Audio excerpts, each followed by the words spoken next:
In the first months of the Biden administration, we've seen an intentional effort by the new president to return the country's politics to some sense of normal. Today's guest is a conservative voice who yearns for substance in American politics.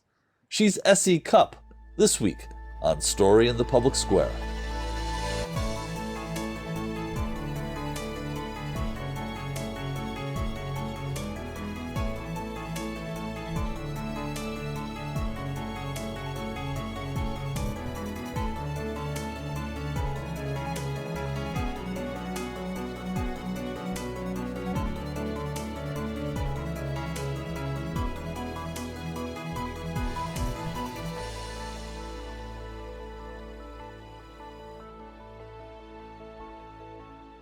Hello and welcome to Story in the Public Square, where storytelling meets public affairs. I'm Jim Ludis from the Pell Center at Salve Regina University. Joining me as he does every week is my great friend and co-host G. Wayne Miller of the Providence Journal. Each week we talk about big issues with great guests, authors, journalists, scholars, and more to make sense of the big stories shaping public life in the United States today. This week we're joined by S.E. Cupp, who you know as a regular commentator on CNN and a nationally syndicated columnist for the New York Daily News. S.E., thank you so much for being with us. My pleasure, guys. Thanks for having me. So, there's so much that we want to talk to you about, but let's start. Wow, what's going on? I know, well, it's a few things here and there, but let's start with a little bit with your background. What was the path you took to become a CNN commentator and a nationally syndicated columnist? A circuitous one. I didn't effort to get to this place. I'm incredibly lucky to be here, but really I wanted to be a writer since college, working at my college newspaper. That's really what I wanted to do. Television and politics, for that matter, were just not on the radar for me. When I left college, I went after and sought after writing jobs. I got a few, and then. In the wake of 9/11, which happened the year I got to the city, to New York City, I started writing more and more about politics, and I wanted to write a book, kind of on a whim. And that book got picked up and published by Simon and Schuster, and then I started making the rounds to publish it.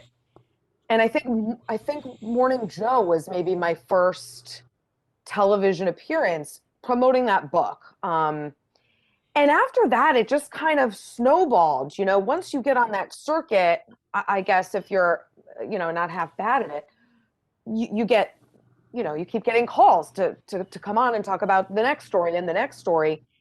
And so that just kind of kept happening while I was pursuing writing jobs. And eventually I got my job at the New York Daily News more than 10 years ago now. I've had this column, which is incredible. To think about. And as I pursued writing jobs, television kept sort of glomming on, and I found that relationship really symbiotic and useful, right, to promote my writing and to inform my writing. And eventually it just became my job, my full-time job. And I've worked at, a number of different networks for a number of different shows, had the pleasure of doing a little bit of everything. And now I'm here at CNN and covering what is, as you both know, an incredible time in American politics. It absolutely. You've been described as a pragmatic conservative, or a practical conservative. What does that mean to you? Well, I don't know, but I don't either. So help us out here. I've been called a lot of things, guys. No, I'm conservative. And for me, that's a set of values. That doesn't change with whomever is in Washington or whatever, Donald Trump says it is. That's fixed.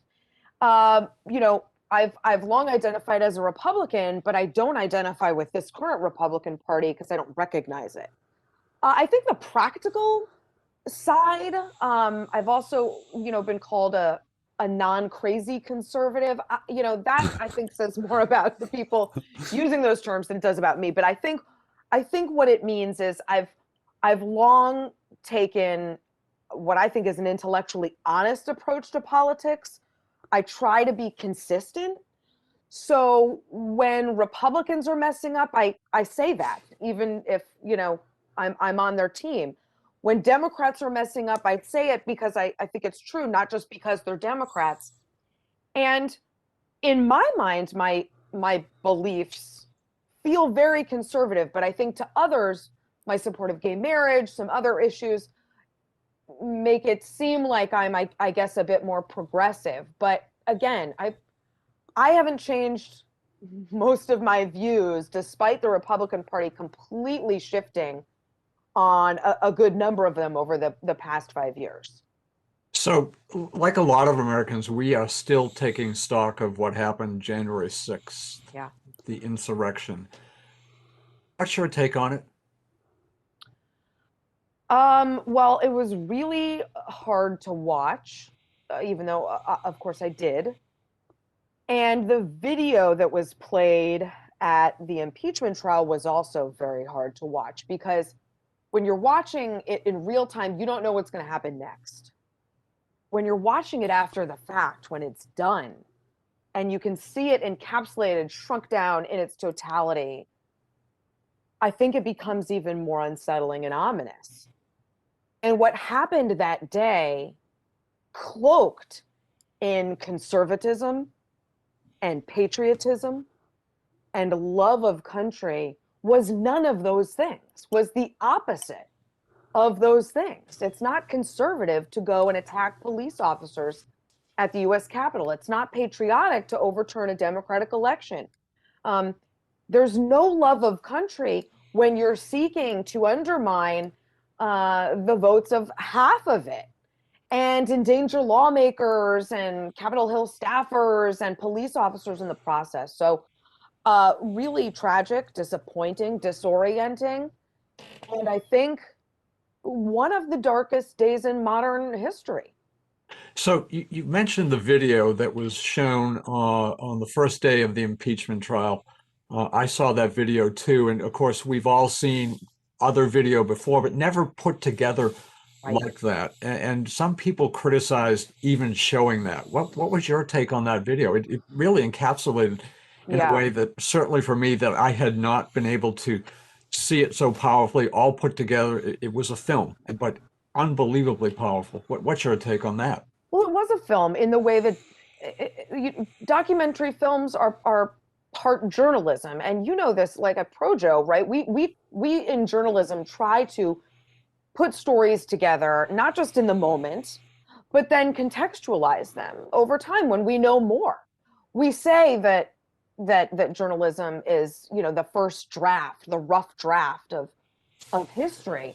Well, once we have a more complete version, a more complete draft of history, we put it together in a more complete way. And so I think that was what was happening there. And I think that's a really important thing to do, because again, think about watching a true crime trial happen in real time. You get this day and then the next day and more evidence, and it builds up. If you shrunk that down and made it a story, I think you would see the dots connected a bit in a bit more compelling way. And I think it is important to connect the dots, not just between what happened on January 6th, but what had happened from the election to January 6th, and indeed from the past 4 years to January 6th. There are many dots to connect. And I think that's what Congress was trying to do with that video. It's certainly what we try to do in journalism. If I wonder if I could connect one more dot on that, because I went back to read some of your previous columns to get ready for today, and you wrote a very powerful column last fall about the indignities, the threats, the verbal assaults that public health officials across the country, particularly female public health officials across the country, have suffered in the course of the pandemic. And as I read it, I wondered to myself if that was the same mob that had stormed the Capitol. I think there are overlaps for sure between the anti-maskers, the anti-science, the science deniers, and the pro-Trump, MAGA QAnon, part white pride. I mean, there's a lot going on in this melange of anger and hate. And, you know, I haven't certainly looked back to tie any of those people who were going after female healthcare workers to the insurrection at the Capitol, but they are drinking from the same water in a lot of respects. You do see some overlap in these subcultures, and it's incredibly important to connect those dots, because if we're going to understand how to dismantle this industrial conspiracy complex that is, you know, undermining our trust in myriad institutions, we have to know who they are. We have to know where they are and what they're saying and what they're doing and what their motives are. So Representative Alexandria Ocasio-Cortez revealed recently on social media that she is a survivor of sexual assault and that she feared for her life on January 6th. And you wrote about this in a recent column. I'm going to read a part of that column, if I may. In the ugly, divisive, and tribal political hellscape in which we are currently living, AOC is a reviled figure on the right. Ergo, we shouldn't expect even the revelation that she'd been sexually assaulted or that she was fearing for her life on January 6th, cowering in a closet and wondering aloud if she'll live to be a mother one day, to be met with basic decency or empathy by some hardened partisans who see only enemy avatars, not actual people. Beautifully rendered in terms of the language and horrifying in what it says. So this is a damning indictment of the state of American politics. How did we get here? And you know, we could probably do a whole show on that, but maybe you can give sort of a brief answer. How do we get here? Here we are. I think a lot of things. Tribalism, partly our desire to dig our heels and sort of entrench in our camps. And that tribalism has been fomented. I don't want to both sides it, because I think certainly more by Trump and Republicans, but certainly on both sides that has happened to a degree. I also think politics has become too damn important in our daily lives.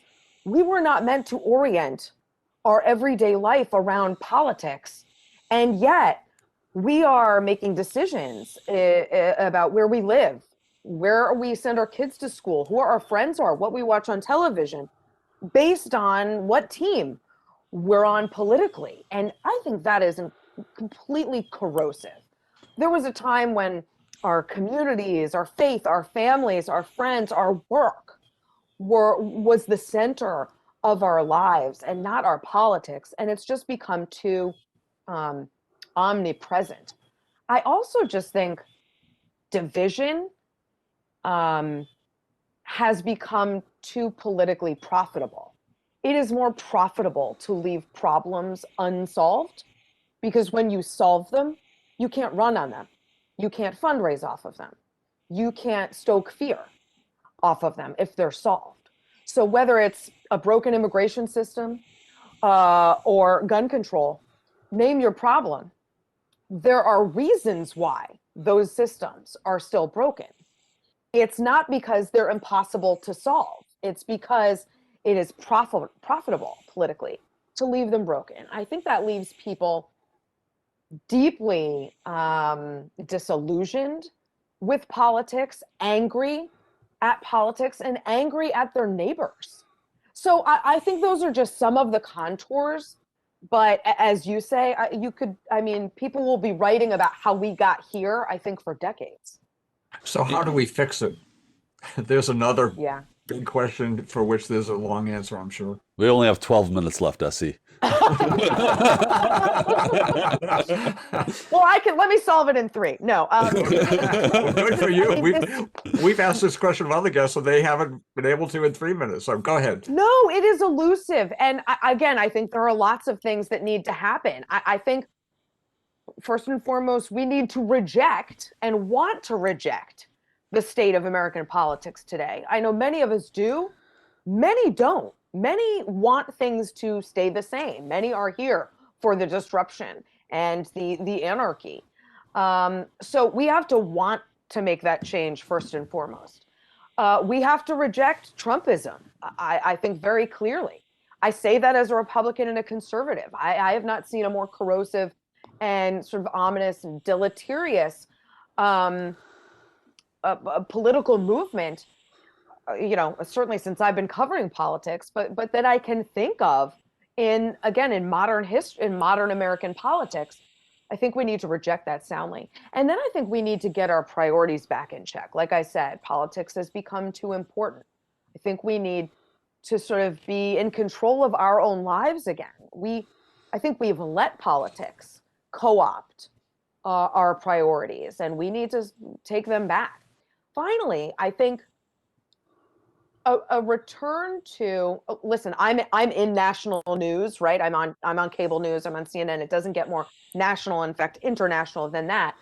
But I also work in local news, and at the New York Daily News, which is a big paper but still a hometown paper.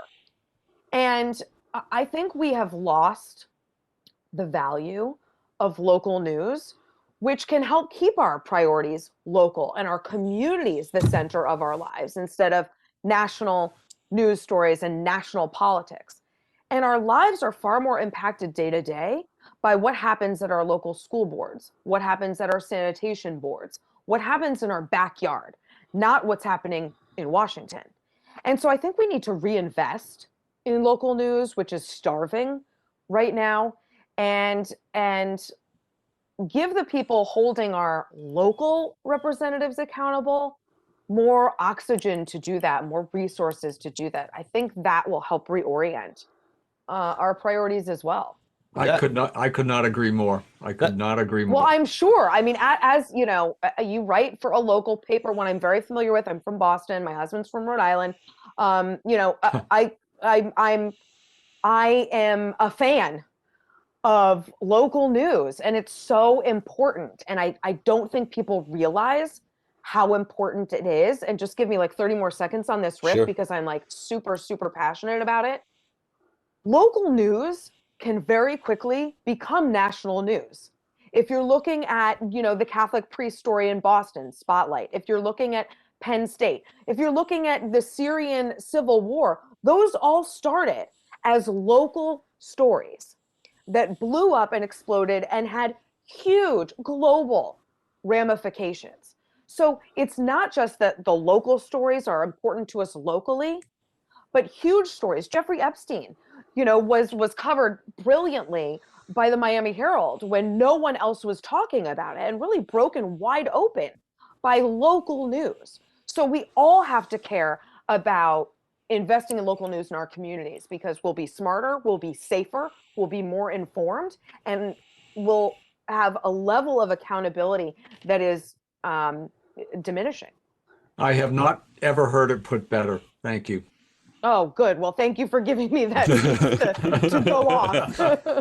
I see, that same column that Wayne quoted from about Alexandria Ocasio-Cortez struck me for its empathy, and which is not something that we hear a lot about, or we see examples of in a lot of American politics and in the coverage of American politics especially. I'm wondering if you have any thoughts about the role of empathy in public life. Well, I'm very easy to emotions, and in covering some of the worst tragedies we've seen in 20 years, over the past 20 years, I've been unable to keep my emotions in check on television, right? When Sandy Hook, for example, broke while I was on the air, I had to sort of deliver that news. That was awful. Multiply that by a dozen. So I'm not good at holding my emotions in, and sometimes I'm embarrassed by that, because as a journalist, I like to kind of keep things professional. But I think we need to start approaching issues more as humans, less as people from a political point of view, whether that's, again, gun control, abortion, immigration. Can we talk about the human aspect first, the emotional aspect first, and then kind of get to the politics and the machinations around that? I think we've forgotten how to do that. And look, I'm not always great at it. Sometimes I'm not as empathetic as I need to be, and none of us are perfect. But I think we need to start with that. And if you listened to Ocasio-Cortez's Instagram Live, where she reveals she had been the victim of a sexual assault and had been cowering in the corner during the insurrection, if you watched that and thought, she's a liar, screw her, she's a Democrat, so who cares? We've really lost our way. Because the only reaction to that is awful. I feel terrible for her. And we can talk about politics later. I mean, to me, that is the only correct response to a story like that. And yet I was appalled at some of the reactions I saw, but perhaps not surprised.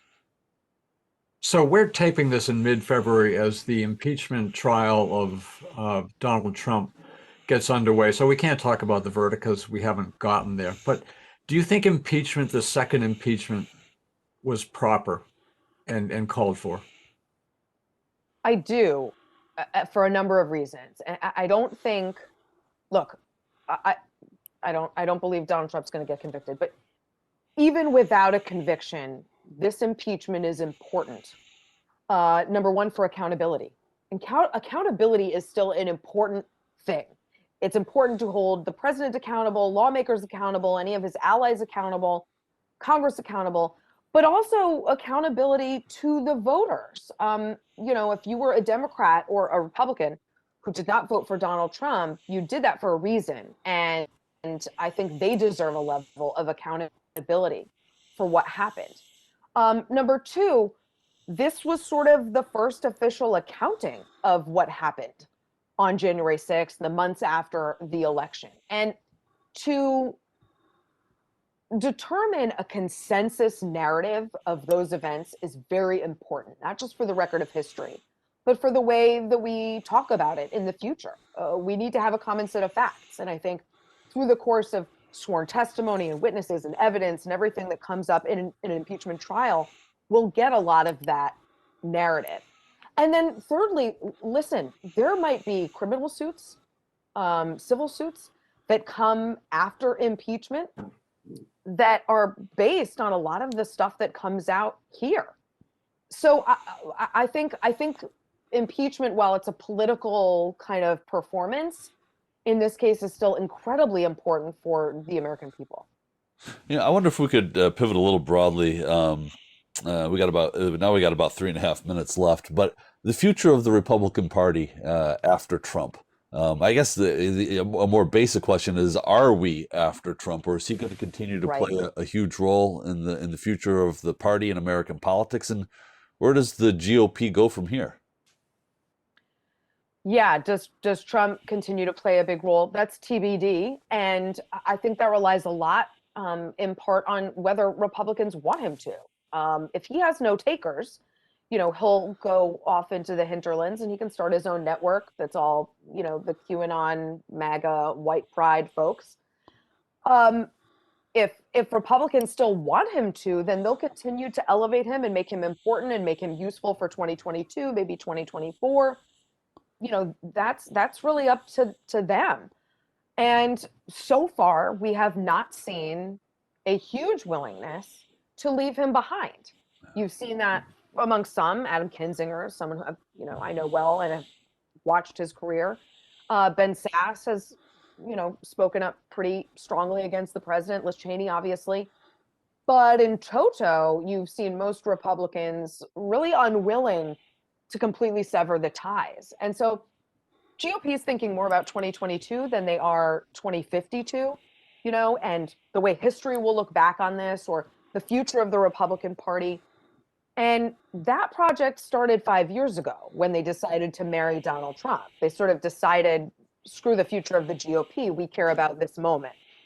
And never really looked too much, further past their own noses and what they could get in the immediate.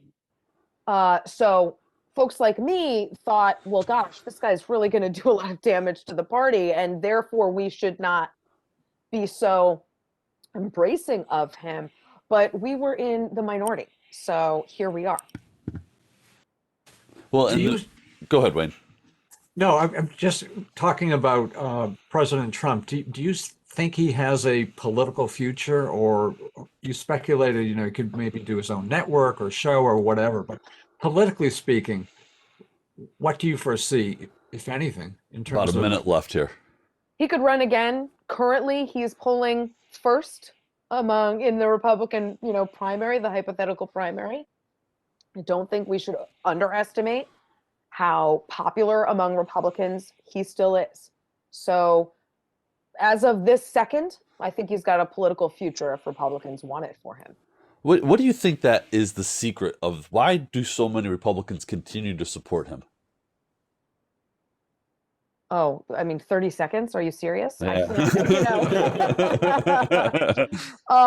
So many reasons. And we are still trying to understand that phenomenon and how someone so sort of offensive and unlikely really came along and co-opted the party and attracted so many Republican voters, and indeed, even disaffected Democrats. That is not something you can answer easily.